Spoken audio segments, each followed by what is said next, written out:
I'd been thinking about picking up a part-time job for a while now. The semester was over and I got a bunch of free time on my hands. Might as well make a bit of cash in the meantime. And so my search on LinkedIn began.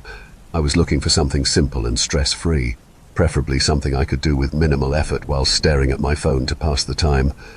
I spent hours browsing through the sea of options. The majority of what I found were graphic design commissions, tutoring and waiting tables, which I either lacked the skills for or just found unappealing. Just when I was about to give up, I stumbled onto a post requesting for a babysitter. The post was vague, only including an address and a phone number.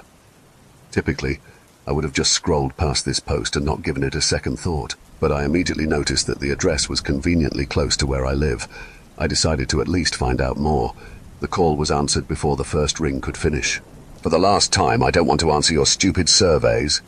I could hear in the background a chaotic symphony of the TV, the sound of a vacuum, and a child crying. I'm calling about the babysitting job." I feared for what I might be getting myself into. I had no prior experience taking care of children, and it sounded like I was throwing myself into the deep end of the pool with this one. "Oh? Oh, yes, the babysitting job. Yes, thank God. It's been a nightmare trying to find one. Look, I'm running late and I've got about 100 errands I need to get to. If you can get here in half an hour and look after my kids for 3 to 4 hours, 5 max, I'll pay you whatever you want." A part of me felt bad for how desperate this man sounded. The other part of me was worried about the shitstorm I might have to weather for the next 5 hours. The other part of me kept replaying the words, "I'll pay you whatever you want," in my head. "I'll see you in 20 minutes. 15 minutes later, I found myself in front of apartment 4H. The entire complex seemed old, likely built in the 80s, yet the red wallpaper, mahogany accents, and soft carpeting gave it the feel of a luxurious hotel. I could hear the same chaotic storm I had previously heard on the phone brewing inside. I felt hesitant, but I already came all this way. I raised my hand up to knock, only for the door to fly open as I did. "Oh, hello. You're the babysitter, right?" The man didn't look like how I pictured him at all. He wore a clean navy-colored suit and had a tall, muscular build.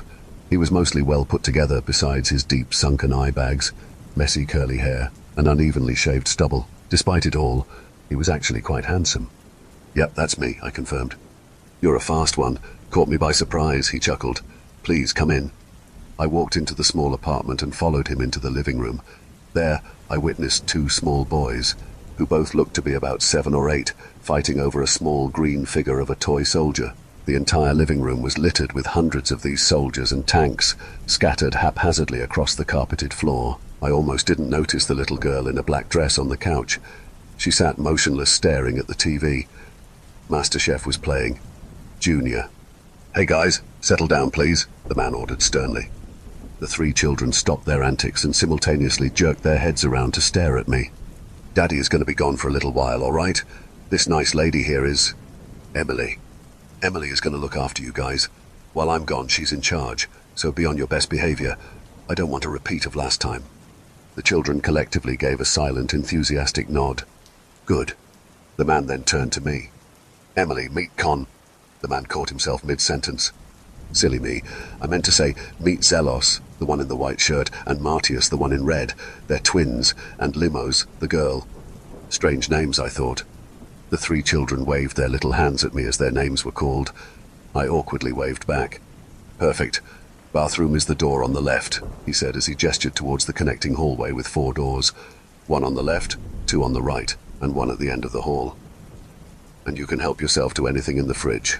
Make yourself at home. Just don't go into the room at the end of the hall. That's off limits." "Yeah, no problem," I assured him. "You might hear something inside," and a buzzing noise interrupted him as he frantically fished around his pocket, pulling out a phone. "Shoot, I really need to get going." He took his wallet out and, without taking his eyes off of his phone, handed me a thick wad of cash. "Here, order some takeout with this if they get peckish." Before I could think of asking questions, the man disappeared out the door. I could respect an exhausted single father trying to make it through the day, but he seemed awfully irresponsible leaving me, a stranger, with his kids. I turned back to see the 3 children staring at me with blank expressions. "Looks like I'm outnumbered, guys," I joked, trying to break the ice. They remained silent. The girl, Limos, lost quickly interest and turned her attention back to the TV. The boys craned their necks upwards, studying me. Somehow I felt as if they were looking down on me. "So, how's the battle going, fellas?" I asked, attempting again to rid the awkward tension. "Would you like to play?" Martius asked. "No!" Zelos began to protest. Father said she was in charge. Zelos glared at Martius, furious for even suggesting the idea that someone joined their campaign. I thought it best that I remain neutral. After all, I was trying to take the next few hours as easy as possible. "No, it's all right. Thanks, though. You guys carry on." I stood straight, furrowed my brows, and gave them a salute, doing my best impression of a soldier. "Very well," said Martius as he saluted back. I joined Limos on the couch, who upon a closer look appeared thin and skinny. It was to the point where I was genuinely concerned that she had some kind of illness, perhaps anorexia. The small girl piped up with a soft, quiet voice. "Can we eat? I'm hungry." "Of course we can, sweetheart," I told her, trying my best to show how concerned I was for her. Pizza ought to do some good. We waited for the delivery to arrive. During that time, the boys played on their battlefield, and Limos lazed on the couch next to me, her only presence being that of sharp breaths. I found it rather cute that the boys weren't smashing the tanks together and throwing toy soldiers at each other like I expected children their age would do.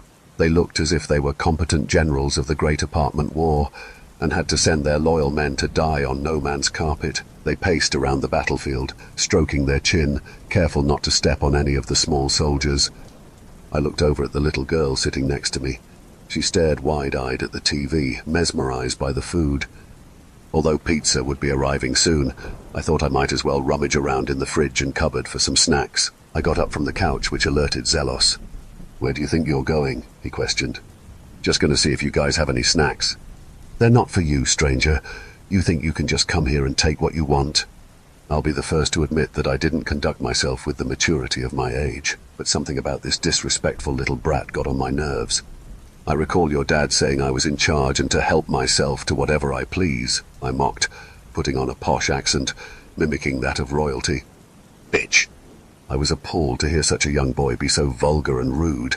I wanted to discipline him. I wanted to let him know that he was to respect me, that he should listen to what I say, and learn to quickly apologize. In hindsight, this didn't feel like me at all. I came here to make a quick buck. Why did I care so much about enduring insults from children? At that moment, I very much did care. I straightened my posture to look as imposing as possible, and stomped my foot down as hard as I could, just to try and make him flinch. As I did, I felt a sharp sting of pain shoot up my leg. I fell back onto the couch and lifted my foot onto my knees to inspect what had caused the pain. It was a toy soldier's bayonet. The soldier's arm was half torn off, only attached to the torso by a thin strip of green plastic. I slowly pulled the sharp plastic piece out of my foot, leaving a small stain of blood on my socks. "Shit," I blurted aloud. I looked up to see Zelos and Martius staring at me.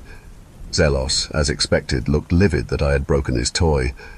Martius, on the other hand, looked at the broken soldier that now laid on the carpet, the tip of its bayonet now covered in a dark tint of red. He had a mournful look on his face. "Guys, I'm so sorry," I apologized, the anger I had felt quickly fading away. "I'll buy you a new one, I promise." "That wasn't how it was supposed to go," Zelos exploded. "Zelos, please. I'll replace it for you the next time I come over, okay?" "He can't be replaced," said Martius, as he got on his knees and gingerly picked up the soldier. He brought it to a small jar that rested on the coffee table. The jar was half filled with green plastic soldier parts, a loose collection of hands, feet, heads and torsos. Martius carefully sets the soldier he held onto the top of the pile. "You guys really shouldn't just leave these toys on the floor like this." Martius shot a furious glare at me in response to that comment. "I don't care if you're in charge. It's not fair." Then I did something I regretted. I giggled. I found it amusing how they were so immersed in this game of theirs. I tried to stop myself, especially when I saw how the twins were fuming. I'm really sorry, guys. I'll make it up to you, I promise." "You don't understand. This is not a mistake easily amendable, but perhaps—" Martius stopped, turning to Zelos. The two of them seemed to have a silent conversation between themselves. Zelos, with tears welling up in his eyes, gave Martius a solemn nod. Zelos, reaching into his pockets, took out another toy soldier. He handed it to Martius, who in turn presented it to me. This one was different. It was a bit shorter and had a smaller build. It was a woman in the same soldier uniform and equipped with identical gear as the rest. This was my first close look at these toys, and I was impressed with how detailed they were, down to the intricate facial features.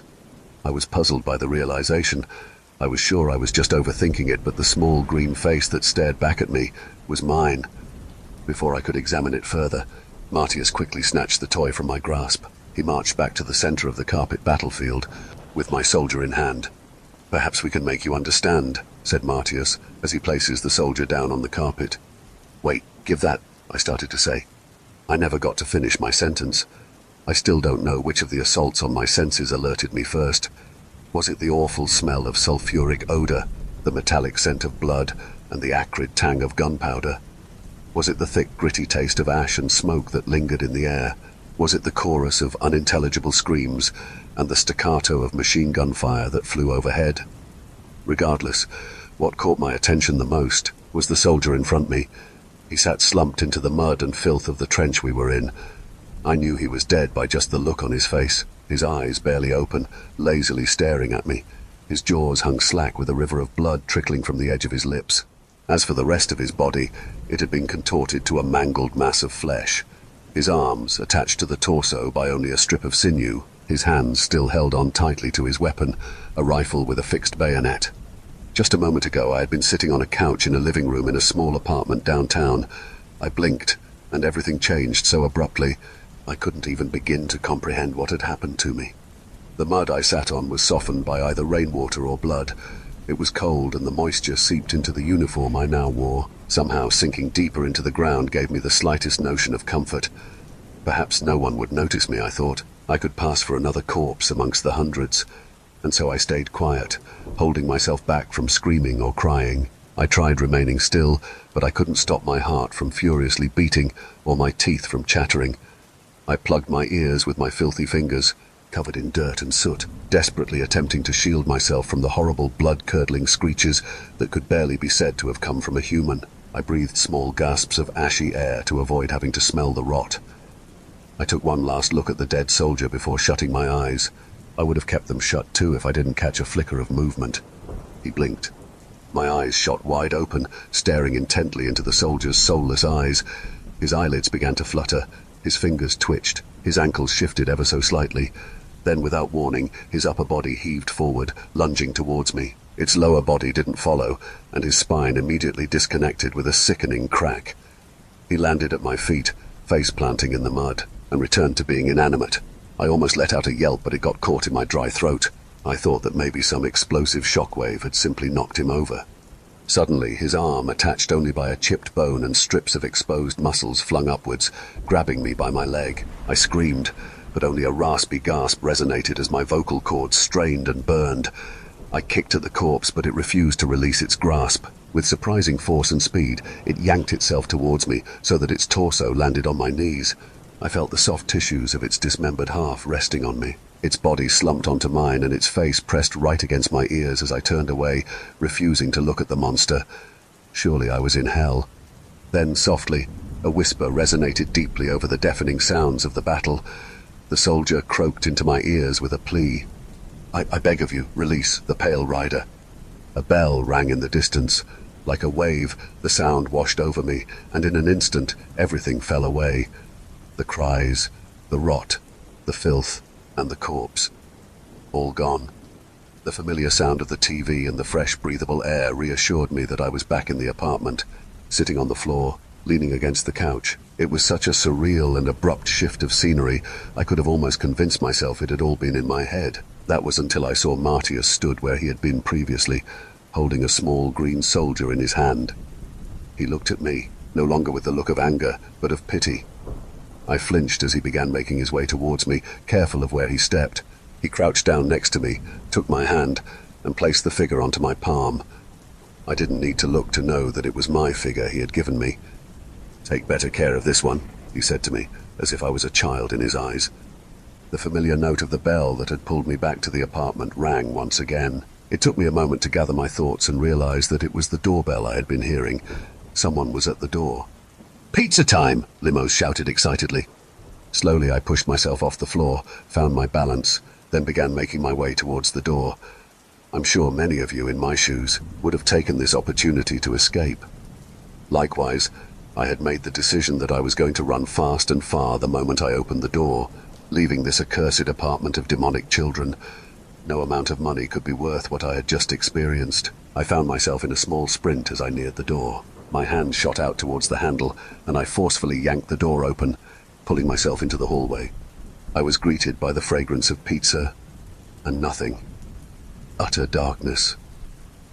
The hallway I had entered from earlier, now void of any light besides the faint glow coming from the apartment. All that seemed to exist within the hallway was me and the box of pizza on the floor, Dominoes.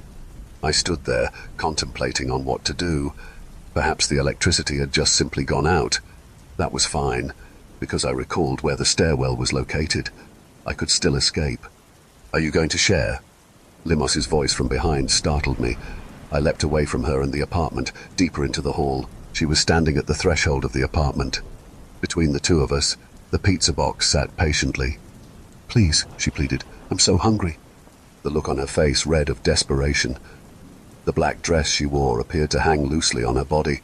I was sure it fitted her earlier, but now it seemed a few sizes too big. "Please," she begged again, "the pale one is close." There it was again, the mention of this pale thing.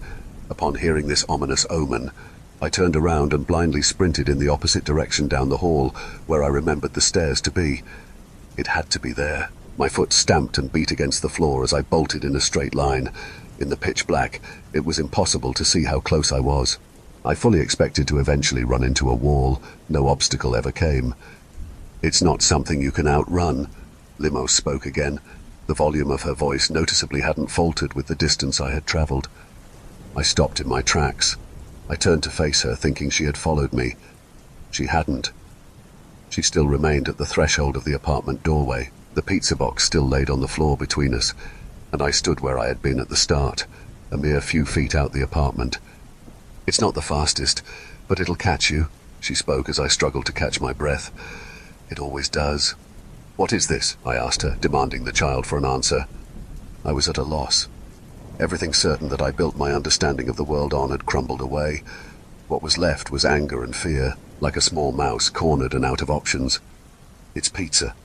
"What is this place?" I yelled back, finally losing my temper. I never thought myself capable of hurting a child, but at that moment, I was prepared to do so. "Domino." "Enough!" I screamed as I lunged at her, attempting to do something horrible. I reached out to grab her by the collar of her dress. She didn't step backwards or attempt to dodge, yet somehow she shifted ever so slightly out of my reach. I fell flat on my face onto the cold, solid floor, now noticing that I wasn't even sure what I had been standing on. I felt pain, followed by blood trickling out of my nose. It most certainly wasn't the soft carpeted floor I recalled when first arriving at this apartment complex. As I laid prone on the floor, I stared up at the frail girl, who now stood above me with an imposing presence. Behind her, the light of the apartment, in stark contrast to the darkness, made her figure a dark silhouette. I felt defeated. I didn't even try to stand back up.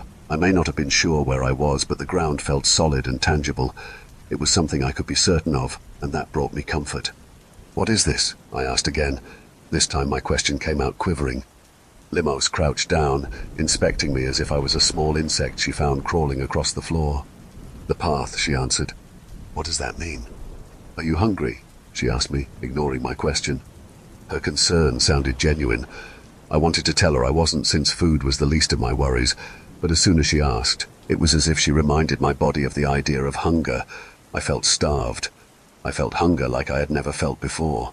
My stomach curled and cramped within me, screaming for sustenance, the aroma of the pizza now overpowering all my senses. I could almost taste the fragrance in the air itself. "Yes." "Are you strong?" she asked again. I hesitated to answer. How could I be strong in the state I was in? "Do you want to live?" "Yes. Yes, please. Please let me live," I begged her. "Please help me." "I want to live too," she said as she began stepping towards the pizza box.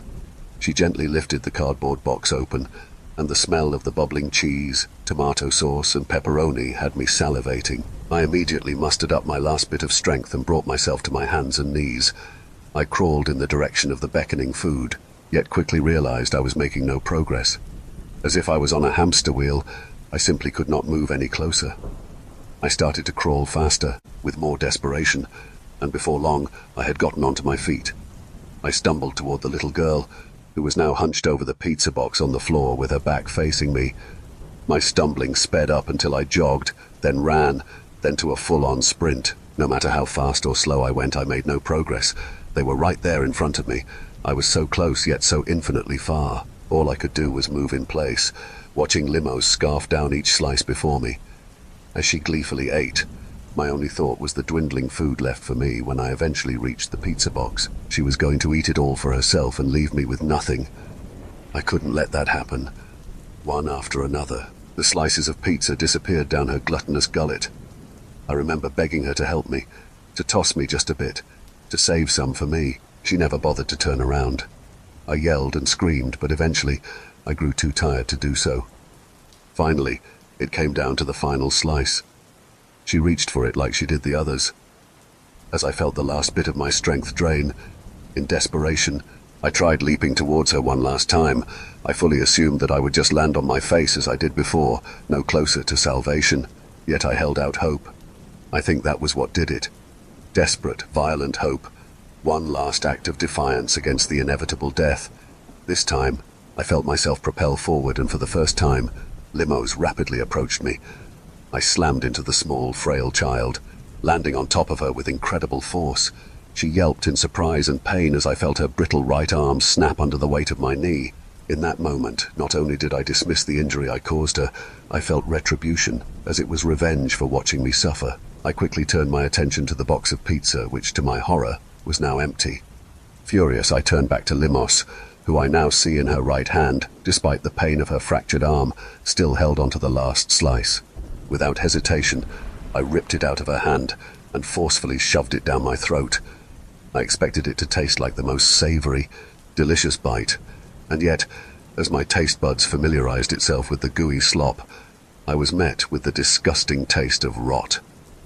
Involuntarily, I threw up what little was left in my stomach. Black, viscous liquid poured out of my mouth along with the half-chewed pizza.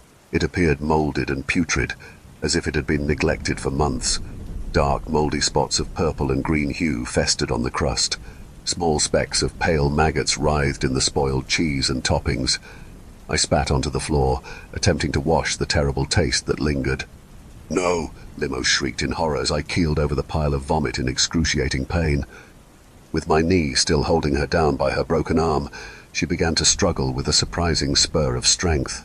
I watched as she forcefully tugged on her fractured arm, steam exuding from her elbow. Gradually her arm stretched and strained as she pulled. I was too weak and terrified to stop her. With a wail of pain and triumph, she slid the bone of her forearm out of her arm as if it were a sleeve made of muscle and skin. The motion was so smooth it was like pulling the bone out of a tenderized rib. Upon freeing herself, she pushed me aside and with her one arm scooped the black, vile mass into her mouth. The sound of animalistic slurping and feral grunts was all I heard. No traces of humanity were left. As she devoured the filth with reckless abandon, my attention turned to the steaming flesh that she left behind. I feared a part of me knew that I was not far from descending to her level of madness. It reminded me of the burning smell of human flesh from the trenches. I reached out to it, piping hot to the touch. I grabbed onto the wrist, and with a revolting squish, the skin and muscle fiber fell apart like pulled pork. Just then, a shadow casted over me. A figure loomed before me, covering the light of the apartment. "Pathetic!" Zelos taunted with a disgusted look of pity on his face. I could only imagine what he saw of me. Then he slammed the door shut, leaving me shrouded in true darkness. I wasn't sure how long I was there for. The awful sound of Limos' savagery quickly died down as she finished what was left of my excretion. After that, it was hard to tell how much time had passed. I stayed groveling on the ground, my hand still held on the warm, moist lump of the girl's discarded flesh. My hunger grew ever stronger, but I couldn't bring myself to do it. To stoop so low, to even think of consuming my own, it was abominable. I thought it better to be starved to death, to finally be free of this nightmare. I don't expect anyone to understand or condone my actions, but know that I was pushed to the brink of my sanity. A deep, primal urge within me wanted so desperately to live, to survive at any cost. So reluctantly, I held the mass of flesh and slowly brought it to my mouth, thankful that at the very least I could not see what I had to do. As I choked on the gamey meat through sobs, I heard a shuffling sound approach me. I couldn't see her, but I knew Limos was standing right next to me while I chewed on her member. "You are strong," she whispered. Within the void, a blinding light washed over us. I squinted my eyes, and in an instant, just as seamless as it had been in the trench, I found myself back in the apartment. Except this time it was quiet and empty. The TV had been turned off and the floor was cleared of the toys. The insatiable hunger I had felt mere moments ago faded away. The only thing left of the horrors in the abyss was the vile aftertaste that continued to linger. It quickly came to my realization that I appeared to be alone in the apartment. I got up and did a quick scan of the living room and the kitchen to confirm it. I was alone. Perhaps they had retreated back into their rooms. I looked down the hall to the bedrooms, which now appeared more threatening and ominous, as if some new terror lurks behind each door. Once again, I found myself with an opportunity to escape. This time, however, I feared using the front door and ending up back in that terrible purgatory. The next method of exit would be out the window. I could still hear the sound of bustling pedestrians and traffic outside. It calmed me knowing that I was still somewhat connected with the outside world. I was 4 stories up with no safe way of getting down, but at that point I was content with simply risking the fall. To my disappointment, the window refused to budge when I tried lifting it open. It was an old wooden-framed window with no locks on it. Through some supernatural means, it was simply immovable. On the verge of a breakdown, I grabbed the nearest solid object to me, which was a desk lamp, and proceeded to smash it into the glass as hard as I could. I couldn't even leave a scratch. Feeling at a loss, I reluctantly tried the door once again. Slowly and carefully, I opened the door, making sure that I kept myself within the confines of the apartment. To my relief, I was no longer greeted by the abyss. The hallway had returned to its original state. Hesitantly, I stepped out into the hallway. As I crossed the threshold out the apartment, a faint cry emanated from behind me. It was the sound of an infant bawling. I flinched as the crying broke the eerie silence.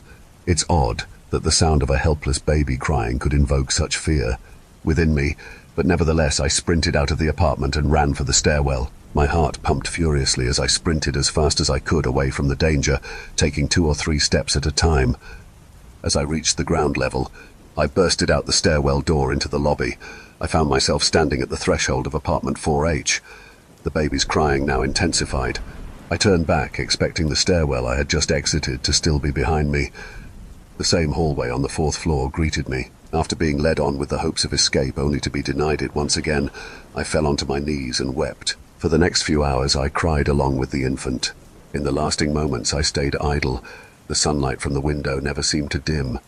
The father, the man who lured me into this abstract non-Euclidean prison, has yet to return, and I doubted he ever will. Eventually, my crying ceased as my eyes ran dry. The infant, however, continued its tantrum alone. Its lungs never tired or faltered. Hours, perhaps even days go by, in the time I've attempted multiple times to escape. My phone had no signal or connection, and any attempt to reach the outside world failed. I tried the stairwell again, only to find myself back in the apartment every time. I went knocking on the neighboring apartment doors, only to be met with silence.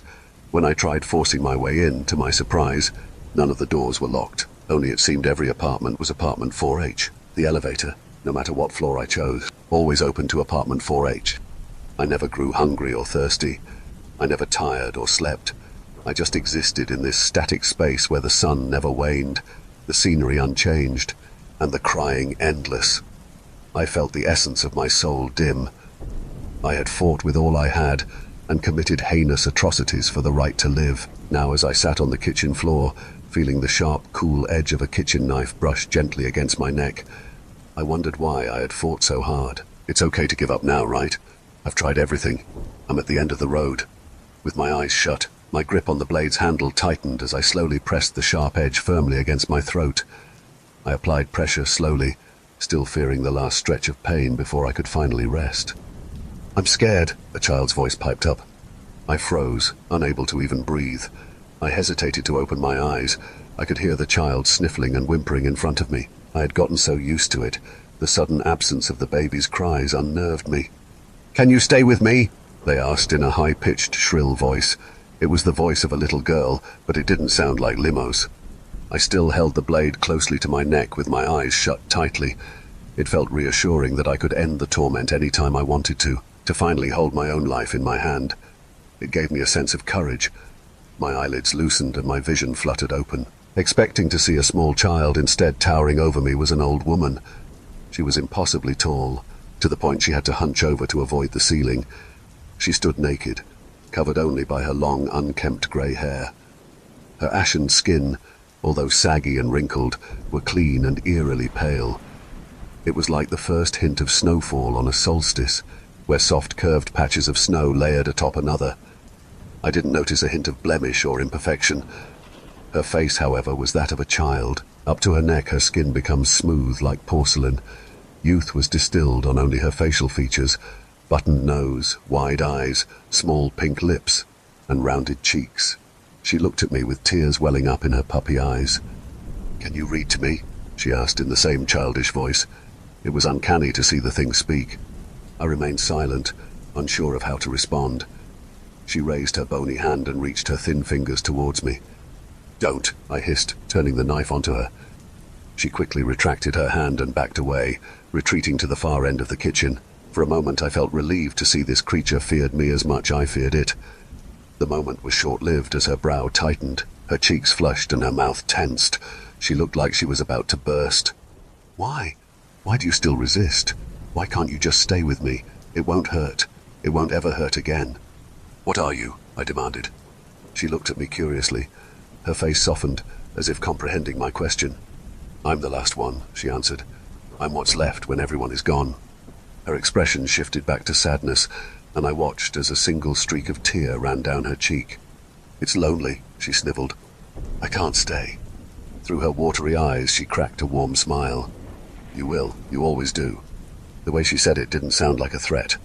"Is there a way to leave?" I asked, my eyes darting towards the open door to the hallway. Her eyes followed mine out the door, then she looked back at me, shaking her head. "What can I do then?"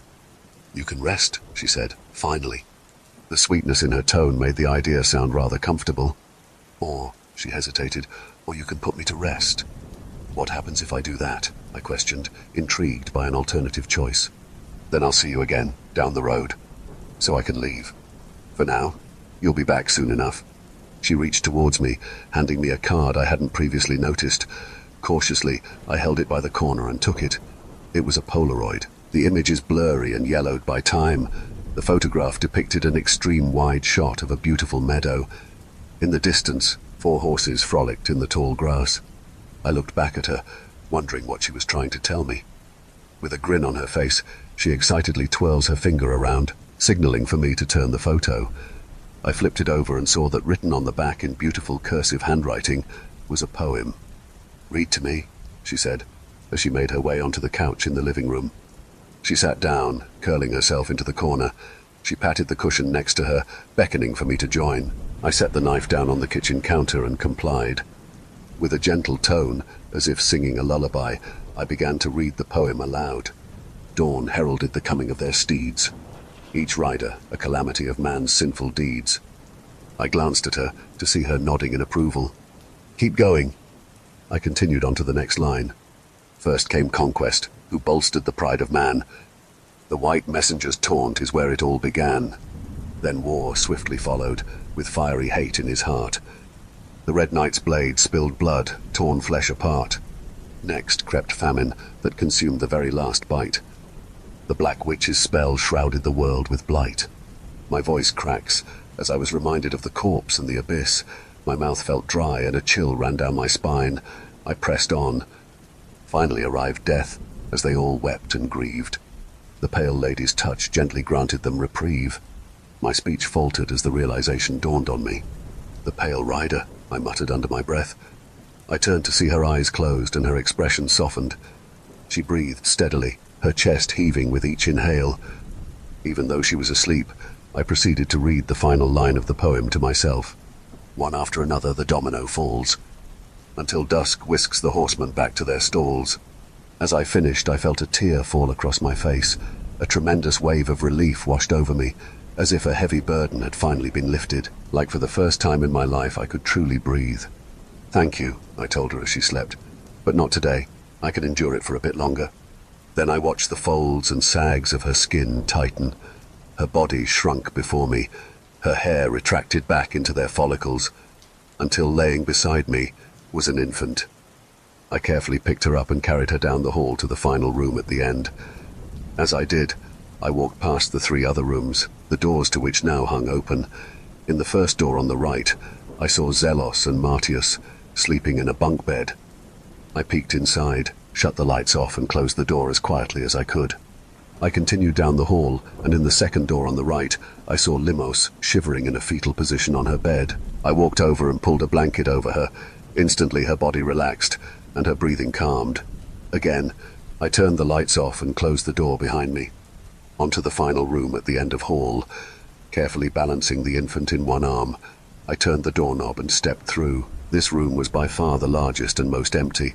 Only 3 things took up any space: a crib in the center of the room, a small cot tucked away in the corner, and a wooden rocking horse painted white.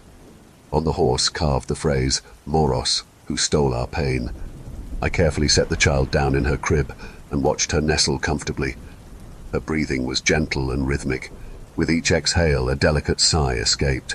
She looked so fragile and serene, as if held in a moment untouched by time.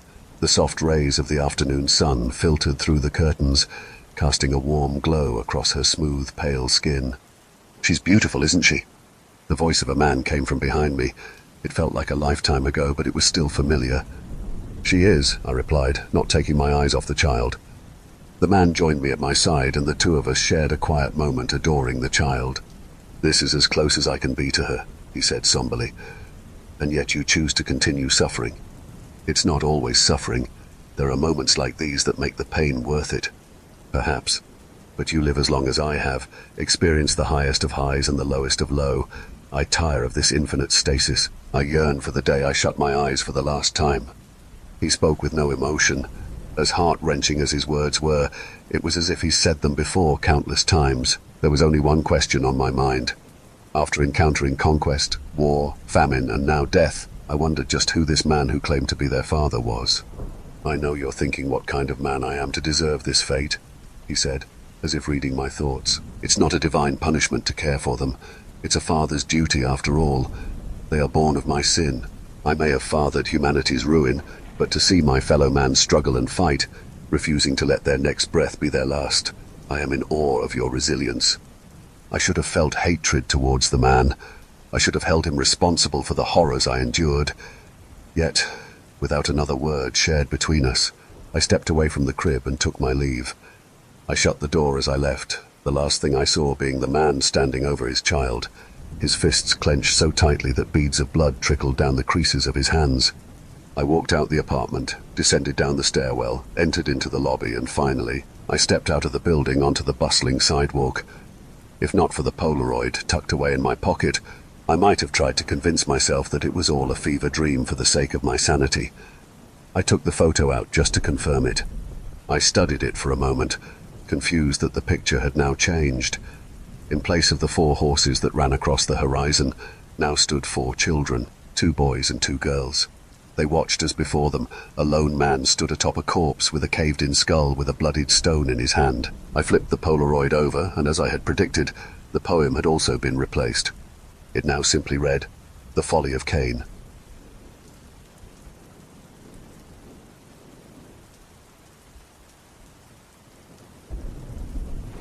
I'd been thinking about picking up a part-time job for a while now.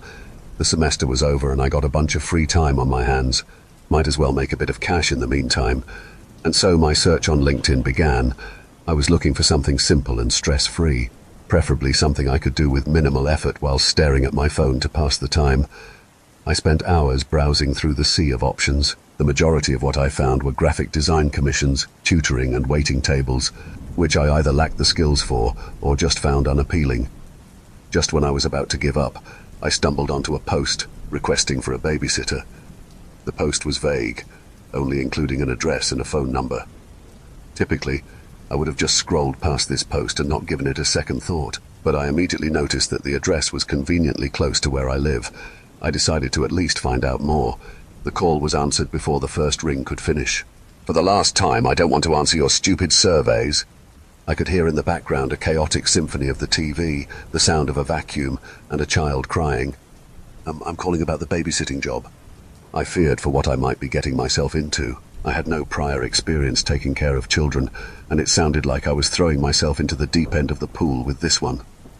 Oh? Oh, yes, the babysitting job. Yes, thank God. It's been a nightmare trying to find one. Look, I'm running late and I've got about 100 errands I need to get to. If you can get here in half an hour and look after my kids for 3 to 4 hours, 5 max, I'll pay you whatever you want. A part of me felt bad for how desperate this man sounded. The other part of me was worried about the shitstorm I might have to weather for the next 5 hours. The other part of me kept replaying the words, "I'll pay you whatever you want," in my head. "I'll see you in 20 minutes. 15 minutes later, I found myself in front of apartment 4H. The entire complex seemed old, likely built in the 80s, yet the red wallpaper, mahogany accents, and soft carpeting gave it the feel of a luxurious hotel. I could hear the same chaotic storm I had previously heard on the phone brewing inside. I felt hesitant, but I already came all this way. I raised my hand up to knock, only for the door to fly open as I did. "Oh, hello. You're the babysitter, right?" The man didn't look like how I pictured him at all.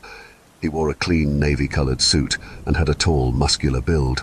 He was mostly well put together besides his deep, sunken eye bags, messy curly hair, and unevenly shaved stubble. Despite it all, he was actually quite handsome. "Yep, that's me," I confirmed. "You're a fast one. Caught me by surprise," he chuckled. "Please, come in." I walked into the small apartment and followed him into the living room. There, I witnessed 2 small boys, who both looked to be about 7 or 8, fighting over a small green figure of a toy soldier. The entire living room was littered with hundreds of these soldiers and tanks, scattered haphazardly across the carpeted floor. I almost didn't notice the little girl in a black dress on the couch. She sat motionless, staring at the TV. MasterChef was playing. Junior. "Hey guys, settle down please," the man ordered sternly. The 3 children stopped their antics and simultaneously jerked their heads around to stare at me. "Daddy is going to be gone for a little while, all right? This nice lady here is... Emily. Emily is going to look after you guys. While I'm gone, she's in charge, so be on your best behavior. I don't want a repeat of last time." The children collectively gave a silent, enthusiastic nod. "Good." The man then turned to me. "Emily, meet Con..." The man caught himself mid-sentence. Silly me. I meant to say, "Meet Zelos," the one in the white shirt, and Martius, the one in red. They're twins, and Limos, the girl. Strange names, I thought. The 3 children waved their little hands at me as their names were called. I awkwardly waved back. "Perfect. Bathroom is the door on the left," he said as he gestured towards the connecting hallway with 4 doors. 1 on the left, 2 on the right, and 1 at the end of the hall. "And you can help yourself to anything in the fridge. Make yourself at home. Just don't go into the room at the end of the hall. That's off limits." "Yeah, no problem," I assured him. "You might hear something inside," and... A buzzing noise interrupted him as he frantically fished around his pocket, pulling out a phone. "Shoot, I really need to get going." He took his wallet out and, without taking his eyes off of his phone, handed me a thick wad of cash. "Here, order some takeout with this if they get peckish." Before I could think of asking questions, the man disappeared out the door. I could respect an exhausted single father trying to make it through the day, but he seemed awfully irresponsible leaving me, a stranger, with his kids. I turned back to see the 3 children staring at me with blank expressions. "Looks like I'm outnumbered, guys," I joked, trying to break the ice. They remained silent. The girl, Limos, lost quickly interest and turned her attention back to the TV. The boys craned their necks upwards, studying me. Somehow I felt as if they were looking down on me. "So, how's the battle going, fellas?" I asked, attempting again to rid the awkward tension. "Would you like to play?" Martius asked. "No!" Zelos began to protest. Father said she was in charge. Zelos glared at Martius, furious for even suggesting the idea that someone join their campaign. I thought it best that I remain neutral. After all, I was trying to take the next few hours as easy as possible. "No, it's all right. Thanks, though. You guys carry on." I stood straight, furrowed my brows, and gave them a salute, doing my best impression of a soldier. "Very well," said Martius as he saluted back. I joined Limos on the couch, who upon a closer look appeared thin and skinny. It was to the point where I was genuinely concerned that she had some kind of illness, perhaps anorexia. The small girl piped up with a soft, quiet voice. "Can we eat? I'm hungry." "Of course we can, sweetheart," I told her, trying my best to show how concerned I was for her. "Pizza ought to do some good." We waited for the delivery to arrive. During that time, the boys played on their battlefield, and Limos lazed on the couch next to me, her only presence being that of sharp breaths. I found it rather cute that the boys weren't smashing the tanks together and throwing toy soldiers at each other like I expected children their age would do. They looked as if they were competent generals of the Great Apartment War and had to send their loyal men to die on no man's carpet. They paced around the battlefield, stroking their chin, careful not to step on any of the small soldiers. I looked over at the little girl sitting next to me. She stared wide-eyed at the TV, mesmerized by the food. Although pizza would be arriving soon, I thought I might as well rummage around in the fridge and cupboard for some snacks. I got up from the couch, which alerted Zelos. "Where do you think you're going?" he questioned. "Just going to see if you guys have any snacks." "They're not for you, stranger. You think you can just come here and take what you want?" I'll be the first to admit that I didn't conduct myself with the maturity of my age, but something about this disrespectful little brat got on my nerves. "I recall your dad saying I was in charge and to help myself to whatever I please," I mocked, putting on a posh accent, mimicking that of royalty. "Bitch!" I was appalled to hear such a young boy be so vulgar and rude. I wanted to discipline him. I wanted to let him know that he was to respect me, that he should listen to what I say, and learn to quickly apologize. In hindsight, this didn't feel like me at all. I came here to make a quick buck. Why did I care so much about enduring insults from children? At that moment, I very much did care. I straightened my posture to look as imposing as possible and stomped my foot down as hard as I could, just to try and make him flinch. As I did, I felt a sharp sting of pain shoot up my leg. I fell back onto the couch and lifted my foot onto my knees to inspect what had caused the pain. It was a toy soldier's bayonet. The soldier's arm was half torn off, only attached to the torso by a thin strip of green plastic. I slowly pulled the sharp plastic piece out of my foot, leaving a small stain of blood on my socks. "Shit," I blurted aloud. "Hands up, motherfucker!" We quickly rushed towards the sound of the shouts, and soon we came across a room that was filled with beakers, burners, and so many prescription bottles that I thought for a moment we had busted a pharmacy robbery. "Let me see your hand," the SWAT team screamed again. I followed where their rifles were trained and saw that there was indeed someone still alive, sitting at a table and looking at us. He was dressed in a hoodie with a face mask on. His eyes looked milky and hollow, and his hair was in an absolute mess. He slowly raised his hands and let out an annoyed sigh from behind his mask. His hands were covered in surgical gloves. The SWAT quickly closed the distance between them and grabbed him. They threw him to the ground and quickly slapped the cuffs on him. "What the fuck?" one of them said. Susan quickly walked over and then motioned me to come over as well. As they had lifted his hoodie sleeved up to properly get the cuffs on him, they discovered that his arms were completely stripped of flesh. They pulled the gloves off of him, and even his hands were completely bone as well. "All right, asshole. What the fuck is this?" Susan asked him, grabbing him by the hair and yanking his head up from off the floor. As she did so, we heard what sounded like a golf ball hitting the floor. It turned out to be one of this guy's eyes. It was a glass eye. "Man, I'm just getting all kinds of exposed today, aren't I?" He chuckled, before Susan let his head go and allowed it to slam back against the floor. The SWAT members picked him off the floor, and I put on my pair of gloves and picked up his glass eye off the floor. We tossed him into our squad car and waited for the forensic team to arrive. These guys have some of the toughest stomachs I've ever seen, and even some of them were vomiting and gagging as they entered the house. We transported the prisoner back to the station and started the booking process, which was a problem, as we couldn't get fingerprints from him for obvious reasons, and when we pulled down his face mask to get his mugshot, we were greeted with the fact that his entire lower face had also been peeled free of skin. The only bit of information we got from him was from his wallet. His name was Spencer Blackwell. He had no criminal history to speak of, and the only record we, or even the FBI, had on him was that he had been listed as a missing person before the case was dismissed. We had him cuffed to the table of the interrogation room with zip ties, because he didn't have handcuffs that could keep him safely attached to the table. We had paramedics come to check him out since, for all intents and purposes, he shouldn't have even been alive at that moment. All his vitals came back normal, one of the EMTs told us as he exited the interrogation room. We could barely figure out how to take his pulse, but it's normal. Temperature is normal. He's aware and cognitive. Honestly, he's healthier than most people I know. The EMT shrugged and joined us in looking at Spencer through the two-way mirror. "He doesn't look normal and healthy."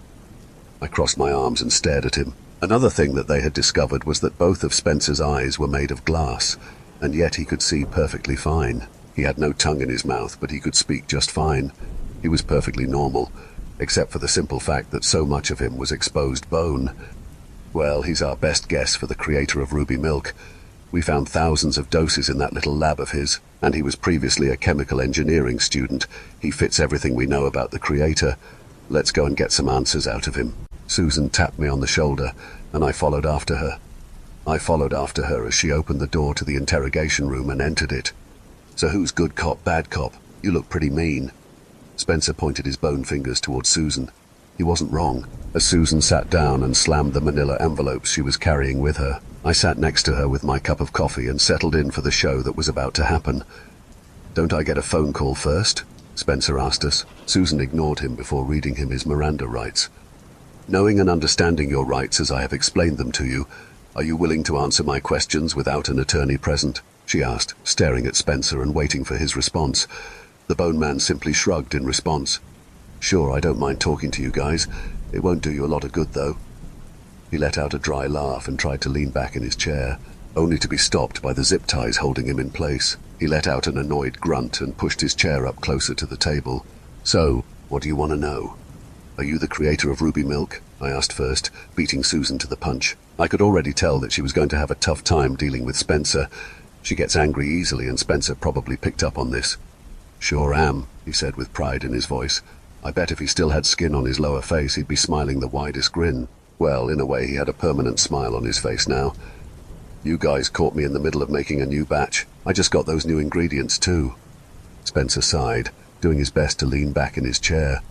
How'd you get all those ingredients? I doubt that you just walked into a pharmacy and asked for them. Susan pulled out another file and slid it across the table toward Spencer. It was several pictures of all the medical supplies and scores of prescription bottles. Oh, that's easy. When dealers come to me for products, I send them to pharmacies to pick up these prescriptions. It's pretty easy in this day and age to face a prescription. He tugged against the zip ties and sighed in annoyance. Look, I'm not going to attack you guys. Can you please cut these stupid things off? You do that, and I'll tell you everything you want to know. I looked over at Susan and she nodded. I walked over and took out my pocket knife, cutting the ties off. How did you create Ruby Milk? She asked him. He was rubbing his wrists, which I thought was interesting since I figured that he couldn't possibly have felt anything, one those things without nerves to feel them. I doubt you want to hear a chemistry lesson from me, Detective. Spencer sat back in his chair and stuck his hands in his pockets. Even though I knew he had been frisked and everything on his person had been confiscated, that still put me a little on edge. I came up with it after I left college.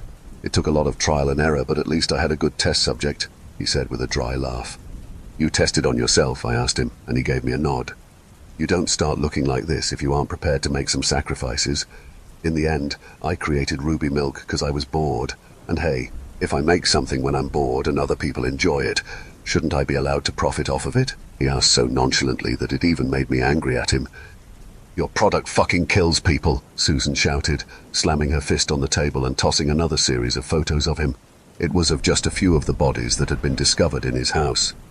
He looked down at them and picked up a couple of them. Any drug that isn't used responsibly kills people. I told people the safe levels to inject themselves with. Am I to blame when they don't listen to me?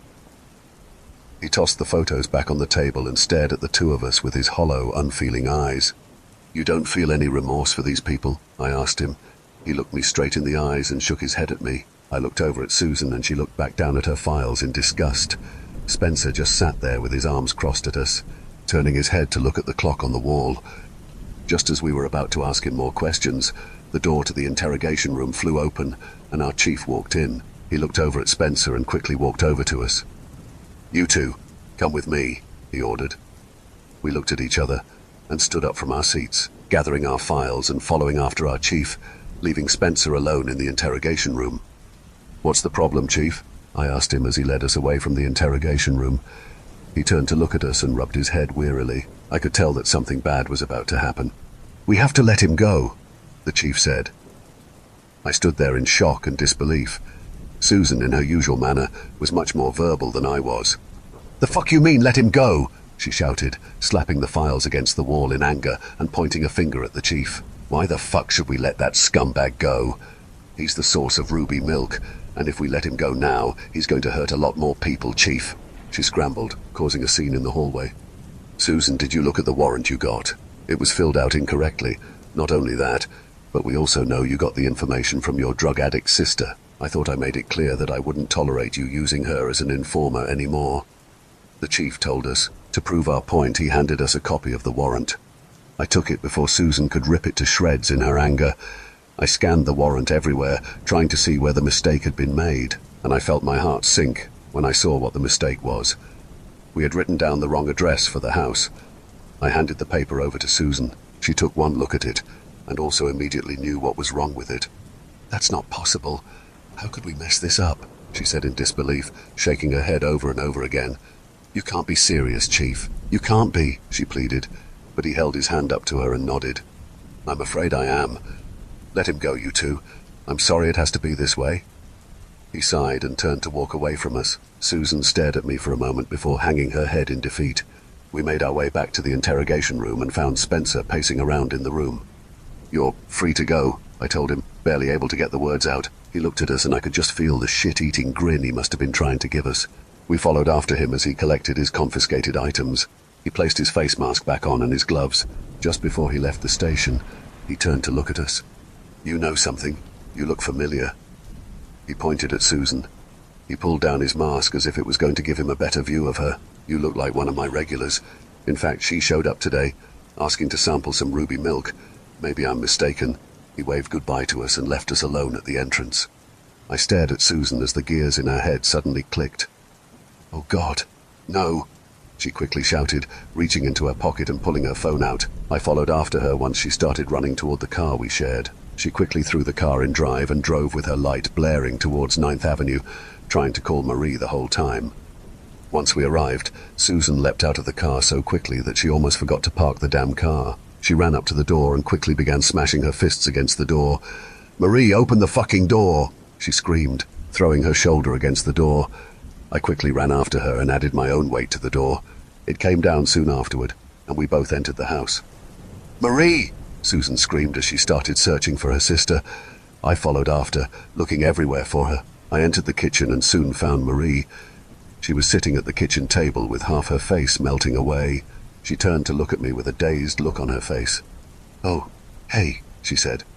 Susan came running into the kitchen upon hearing her voice and let out a pained wail upon seeing her sister. Marie's head cocked to the side and a large chunk of her skin fell to the floor in a sick wet plop as she did so. "Hey, Susie, I feel sleepy," she mumbled before going limp in her chair. Susan wailed louder and ran to her sister, grabbing her and shaking her. She immediately laid her on the floor and started doing CPR as I quickly phoned for an ambulance. As I was stepping outside to call for the ambulance, a loud crack went off, and I suddenly found myself lying on the floor and unable to move. He tried to speak and only managed to spit out a large amount of blood. I'd been shot. "Fancy meeting you here, detective." Spencer's voice came upon me, and he moved my limp head to look up at me. He pulled his face mask back down to look at me, and I noticed the revolver he had in his hand. "Just had to teach you two a lesson about fucking with me." He patted me on the head and let my head droop back down. I heard him walk into the house, and I heard 2 more shots ring out.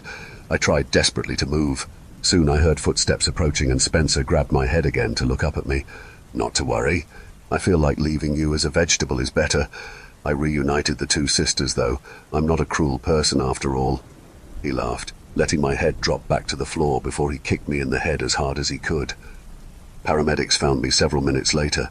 They found Susan cradling her dead sister with 2 shots to the back of her head. I was in the hospital for a long time and managed to regain use of my upper body. The shot had shattered my spine, and I was lucky to not have been killed outright.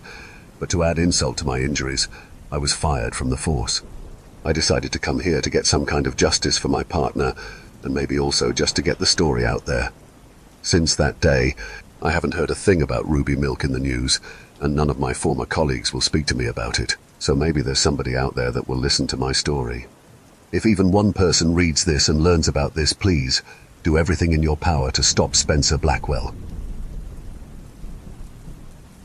As we draw the curtains on this chilling journey through the realms of horror, we hope the echoes of these stories linger in your mind, weaving a tapestry of fear and fascination.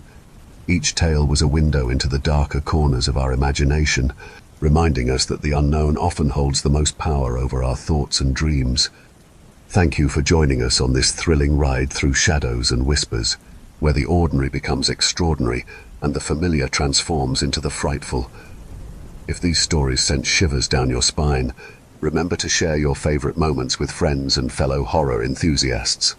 As night falls and the darkness creeps in, let the shadows dance in the corners of your mind, and perhaps, just perhaps, keep a light on as you drift into slumber. For the horrors we encounter in stories may just be a reflection of the fears lurking within ourselves. Until we meet again in this eerie space, stay curious, stay brave, and remember, sometimes it's not just fiction. Sleep tight if you can.